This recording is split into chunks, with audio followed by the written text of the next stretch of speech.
की। अब उसमें जब राहुल गांधी ने एक बयान दिया तो फिर गांधी जी का भी एक पत्र सामने आ गया, उसकी भी चर्चा हो गई। उसके बाद ये चर्चा निकल आई कि जिसमें शिवाजी की चर्चा शुरू हो गई। तो फिर ये कहाँ है इसका अंत?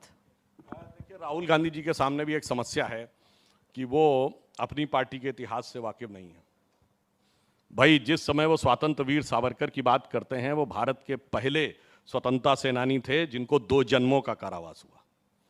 वो भारत के पहले स्वतंत्रता सेनानी थे जिन्होंने 1857 के स्वतंत्रता संग्राम को प्रथम स्वातंत्र समर लिखा।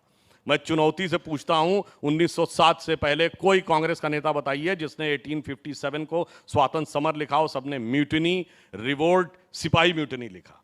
और जिस वर्ष में सावरकर जी को 2 जन्मों के कारावास की सजा हुई, वो वर्ष कौन सा था? 1910।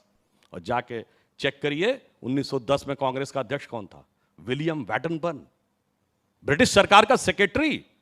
आप तो मातहत हैं, ब्रिटिश सरकार के बाबू के नीचे खड़े हुए हैं।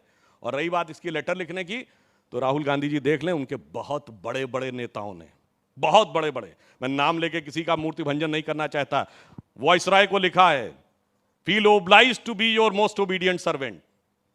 उन्होंने ब्रिटिश क्राउन को लिखा है, राजकुमार को, I beg to be your most obedient servant. मैं याचना करता हूं कि आपका वफादार सेवक बना रहूं। और दूसरी बात, यह बताइए, ब्रिटिश क्राउन के प्रति निष्ठा की शपथ किसने ली? नेहरू जी 15 अगस्त 47 को नहीं प्रधानमंत्री बने थे। कैबिनेट मिशन प्लान के तहत 2 सितंबर 1946 को बने थे। आज प्रधानमंत्री शपथ लेता है तो राष्ट्रपति शपथ दिलाते हैं और क्या कहता, मैं विधि द्वारा स्थापित भारत के संविधान के प्रति सच्ची श्रद्धा रखूंगा। 2 सितंबर 1946 को नेहरू जी ने किसके प्रति निष्ठा की शपथ ली थी? जब माउंटबेटन ने उनको शपथ दिलाई थी, ब्रिटिश क्राउन के प्रति निष्ठा की शपथ ली। यूनियन जैक झंडा था, तिरंगा लेकिन नहीं जैसा था। जैसा सुमेरा भी जानने की कोशिश कर रही थी कि ये सिलसिला आखिर कहां जाकर रुकेगा, क्योंकि आप लोग कहते हैं कि भाई पंडित जवाहरलाल नेहरू की मंशा को पूरा करने के लिए इतिहास को अलग तरीके से लिखा गया। बार बार होता है इसका जिक्र कि बाएं हाथ से लिखा गया इतिहास, यानी वामपंथी इतिहासकारों ने कुछ अलग ही इतिहास पढ़ा दिया हमारी एक पूरी की पूरी जनरेशन को। तो क्या इतिहास को, हिस्ट्री को रीराइट करने की तैयारी है? देखिए, एक तो होता है हिस्ट्री को बदल दिया गया, एक होता है टोटल झूठा इतिहास पढ़ा दिया गया। टोटल।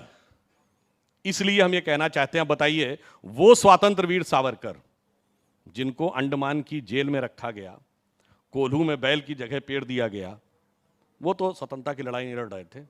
जिनके लिए अंग्रेजों ने कहा इसको नहीं छोड़ना है, ये बहुत बड़ा खतरा है, और जो जेल में रह रहे थे, जलवाए जलाल से रह रहे थे,